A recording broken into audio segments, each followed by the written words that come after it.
Allahu Akbar. Ramdan dengan khusyuk mengimami sholat. Dia nggak ngerasa keanehan sama sekali ya saat itu. Hingga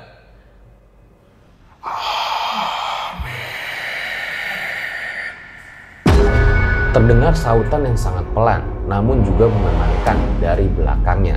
Membuat Ramdan sedikit terkejut. Ramdan bingung, sebenarnya siapa mereka?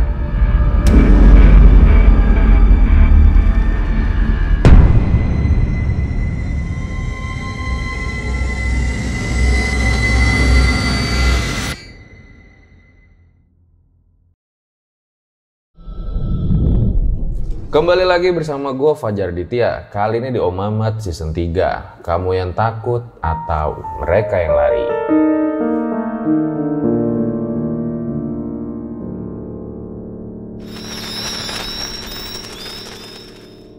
Jadi guys, ada gak sih dari kalian yang udah pernah nonton film horor Makmum? Dimana film ini tuh menceritakan ada seseorang yang lagi sholat malam. Tiba-tiba dia tuh malah mengalami kejadian horor, digangguin sama setan. Nah, jadi setannya ini malah jadi makmum di belakang dia. Allahu Akbar.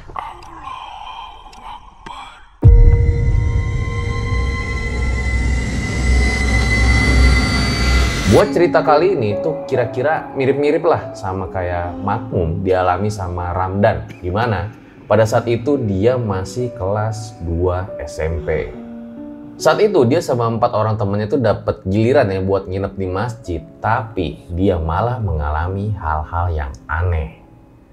Nah, sebelum masuk ceritanya gue rada seret dikit ya. Kita coba minum dulu deh. Loh, apa ini tidak bermerek? Mana yang bermerek bro? Yang mana yang bermerek bro? Belum ada bro. Aduh, makanya buat kalian yang punya produk-produk minuman, buruan nih langsung taruh jadi sponsor di sini biar gue minumannya rada enak dikit. Nanti kita bakal kasih special price. Langsung aja kontak di sini. Jadi langsung aja kita mulai. Berikut adalah ceritanya.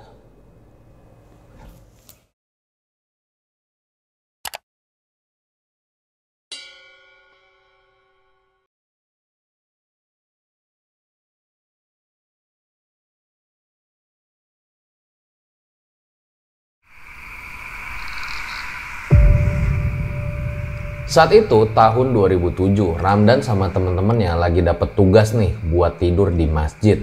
Jadi tidur itu sekalian buat jaga keamanan masjid ya, karena pada saat itu lagi rawan pencurian barang-barang yang ada di masjid, termasuk kotak amal. Saat itu Ramdan nginep sama 5 orang temennya ya, ada Adi, Deden, Angga, Ahmad, sama si Denny. Jadi mereka ini masih kayak peralihan lah dari anak-anak menuju ke remaja. Dari kelas 1 SMP menuju ke kelas 2 SMP. Jadi ya wajar kalau mereka masih pecicilan. Seperti biasa ya, namanya juga masa-masa remaja. Mereka itu sering main yang bahkan dilarang oleh orang tua. Malam itu karena lagi nggak ada orang tuanya, mereka malah main petak umpet di dalam masjid. Bahkan salah satu dari mereka, si Adi, malah ngumpet di dalam keranda yang ada di masjid. Deden lagi kebagian jaga nyari teman-temannya itu. Hayo, tak temuin loh. Yang pertama dia temuin yaitu si Angga yang ngumpet di dalam kamar mandi. Nah yang kedua ada Ahmad sama Denny tuh, yang ternyata ketemu di belakang musola. Dan yang terakhir yang ditemuin itu si Ramdan, yang dia ngumpet di atas pohon yang sebenarnya emang nggak terlalu tinggi. Ada-ada aja tuh bocah ngumpet di atas pohon. Nah sekarang tinggal satu tuh yang belum ketemu, yaitu si Adi. Mereka semua mencari tuh ke segala sisi ya, tapi belum ketemu juga si Adi ngumpet di mana. Gimana? Udah ketemu belum? Belum. Kemana sih Adi? Mereka berempat terus nyari tuh, sebenarnya si Adi ngumpet di mana sih? Sampai ada satu orang ya yang lihat dari luar ruangan keranda yang ada di dalam masjid. Tapi orang itu mikir, si Adi mana berani nih ngumpet di dalam ruangan keranda. Lanjutlah tuh mereka cari si Adi. Ade, Adi, Adi, Adi, Adi. Suara Ramdan bahkan sampai srek tuh ya karena teriak-teriak manggil Adi tapi nggak ada sautan dari si Adinya. Ya udahlah, karena mereka nyari-nyari nggak dapet, mereka pun kecapean dan lalu tertidur di dalam masjid. Menjelang subuh, mereka ini masih tertidur pulas ya karena memang capek habis main petak umpet dan nyari-nyari Adi tuh nggak ketemu sampai jam 2 dini hari. Dan mereka juga tidur di ruangan sebelah kanan masjid yang memang disiapkan untuk orang-orang yang akan berjaga di masjid tersebut. Menjelang subuh, Deden tuh yang pertama bangun. Dia bangunin anak-anak yang lain hingga si Ramdan gak bisa bangun juga walau udah dibangun-bangunin. Allahu Akbar, Allahu Akbar. Woi, bangun woi, udah subuh nih. Buset, nggak bangun-bangun nih bocah. Karena nggak bangun-bangun, mereka bertiga pun ninggalin si Ramdan ya buat sholat. Hingga dimulailah sholat subuh berjamaah pada saat itu. Allahu Akbar. Sementara itu, di satu sisi Ramdan masih tertidur pulas hingga ada suara bisikan pelan yang membuatnya terbangun kaget.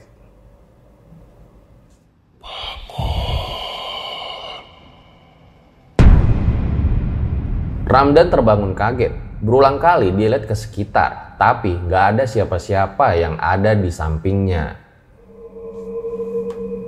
Masih bingung ya tuh Ramdan sambil ngumpulin nyawa yang ada, dia lihat ke sekitar tuh. Di situ dia juga mendengar ada suara zikir pertanda sholat subuh udah selesai. Wah kampret, gue nggak dibangunin. Kesel dia pada saat itu. Ramdan kesel ya karena dia ketinggalan sholat berjamaah. Ya udahlah, dia berencana buat sholat aja di area lain tapi masih di dalam masjid. Jalan tuh dia ke tempat wudhu. Nah, setelah selesai wudhu, dia pun segera siap-siap buat sholat. Hingga ada yang menepuk pundaknya pada saat itu.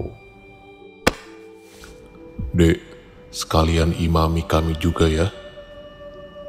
Loh, kok saya? Bukannya kalian ya yang lebih tua? Nggak apa-apa, kamu aja nak.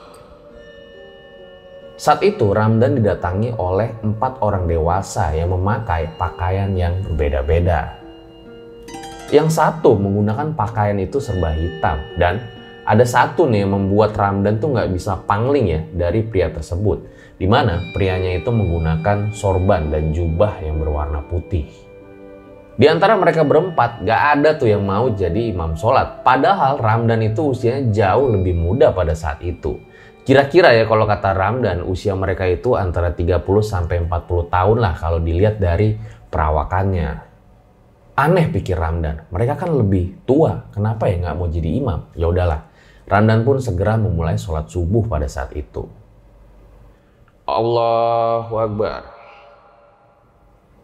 Ramdan dengan khusyuk mengimami sholat, dia nggak ngerasa keanehan sama sekali ya saat itu. Hingga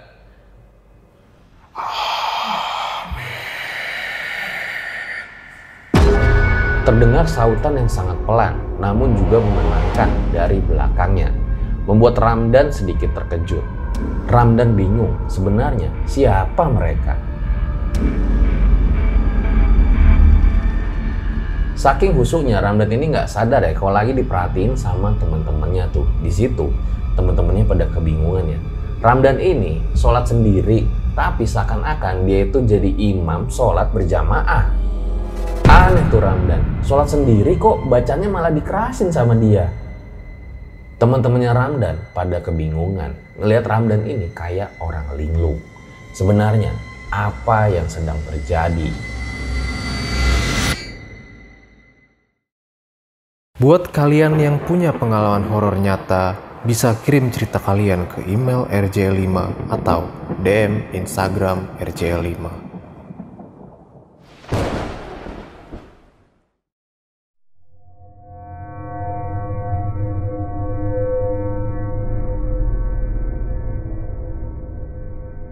Ramdan masih belum sadar tuh kalau dia lagi diperhatiin sama teman-temannya karena Ramdan ini kayak orang linglung. Nah, setelah selesai sholat, Ramdan pun salam, zikir, dan bersalaman dengan keempat pria berjubah tersebut. Tangan dari keempat pria itu terasa dingin hingga ada salah satu dari mereka yang bilang kayak gini. bacaan kamu ada yang salah, Dik. Oh iya maaf Pak, terima kasih sudah mengingatkan saya. Iya, saya juga yang membangunkanmu tadi pagi, Nak. Ramdan kaget, gak duga-duga ya. Apa iya suara pria berjubah putih ini sama kayak suara yang bangunin dia tadi pagi? Hingga pria berjubah putih itu lagi-lagi bilang suatu pesan kepada Ramdan. Seringkali manusia lalai dengan kewajibannya, dan seringkali manusia tertipu dengan hal yang tergesa-gesa. Padahal, tergesa-gesa adalah salah satu sifat setan. Di situ Ramdan ingat ya kalau emang suka baca doa secara terburu-buru dan tergesa-gesa. Nah, setelah ngobrol-ngobrol sebentar, mereka berempat pun pamit minta izin keluar dari masjid. Ramdan pun akhirnya pergi nih ke tempat teman-temannya. Di situ teman-temannya masih keheranan ya sama Ramdan. Nah, Ramdan baru datang pun langsung diberondong sama pertanyaan. Dan, lu sholat kok kayak jadi imam gitu? Terus lu juga di dalam lama banget. Emang ngapain sih? Lah, gue kan emang jadi imam. Masa lu pada ngeliat 4 orang di dalam tadi? Mana ada, lu nya sholat sendiri juga. Ah, salah lihat kali lu pada.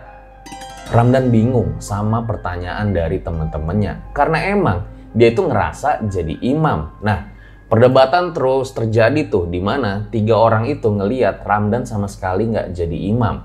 Sementara Ramdan ini ngerasa betul kalau dia tadi mengimami 4 orang pria berjubah saat itu. Tapi Ramdan kalah karena 3 orang temannya sama sekali tidak melihat pria berjubah tersebut.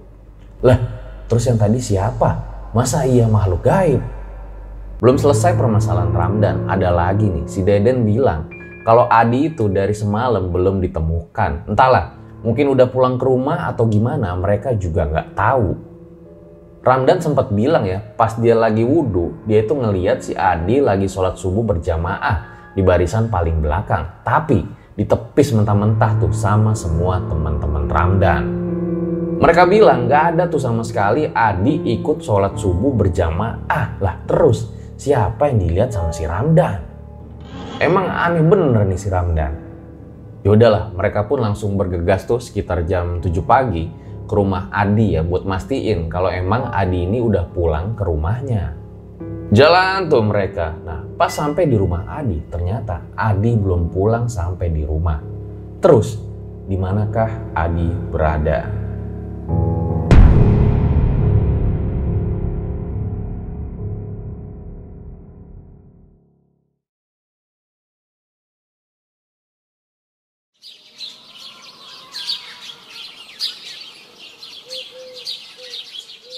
Semuanya bingung sekaligus panik. Sebenarnya si Adi tuh ada di mana sih? Ya udahlah, mereka pun balik lagi tuh ke masjid. Nah, satu-satunya tempat yang belum dicek pada saat itu adalah ruangan keranda yang ada di dalam masjid. Karena kan emang mereka itu mikir ya, mana mungkin sih Adi berani ngumpet di dalam ruangan keranda.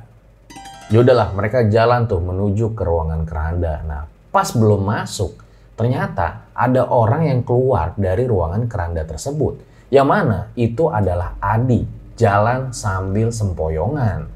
Adi jalan tuh sambil sempoyongan, hingga yang lain tuh jadi bingung ya, saling tatap satu sama lain. Ini Adi beneran apa bukan? Wajahnya kelihatan pucet ya, hingga Ramdan pun memberanikan diri tuh nyamperin si Adi dan nanya kayak gini. Di, ngapa-apa lu? Sialan, nggak lagi-lagi dah, gue tidur dalam sana. Si Adi malah ngomel-ngomel sendiri, hingga keadaan mulai tenang pun dia mulai menceritakan tuh apa yang sebenarnya terjadi. Waktu malam itu ya, sebenarnya gue pengen ngumpet bareng sama Ramdan. Itu di atas pohon yang nggak terlalu tinggi itu. Tapi gue pikir-pikir bakal cepet ketangkep kalau gue ngumpet di situ. Makanya gue ngumpet di tempat lain. Gue masuk ke ruangan di pojok masjid tuh. Gue nggak tahu ternyata di ruangan itu ada keranda masjid. Ya udahlah, mau nggak mau gue tidur di keranda itu. Gila juga nih bocah, nekat amat. Kita lanjut lagi nih. Lama banget gue nungguin kalian. kok nggak nemu-nemuin gue. Tiba-tiba gue ngerasa ada suara keras gebrakan tuh dari luar. Gue pikir itulah lu pada yang jahil. Makanya gue diem aja. Pas gue lanjut tiduran nih, ngumpet di keranda itu, tiba-tiba ada gebrakan lagi kedua. Tapi ini suaranya lebih keras. Nah, pas di situ gue mulai takut. Tapi masih mikir sih kalau kalian yang ngerjain gue. Gue mulai ngerasa takut dengan keadaan hingga pas gue mau keluar dari keranda itu, gue ngedenger ada suara tangisan perempuan di samping keranda. Nah, pas gue buka tutup keranda itu, gue lihat ada sosok perempuan yang wajahnya rusak, lagi nangis. Udah gitu seremnya lagi ngadep ke arah gue. Seketika semuanya terasa gelap. Ternyata si Adi malah pingsan. Lagian ada-ada aja tuh bocah. Main petak umpet di dalam masjid, segala tidur di keranda. Pas sadar-sadar ternyata udah jam 7 pagi. Nah, si Adi ini keluar dari ruangan keranda tersebut dan ngeliat teman-temannya ini ada di teras masjid. Bener-bener malam yang aneh di mana Ramdan sama Adi ini mengalami kejadian horor mungkin akibat ulah mereka sendiri. Dan sejak saat itu Ramdan dan Adi pun jarang nginep di masjid dan mereka pun menyesali perbuatan yang telah dilakukan.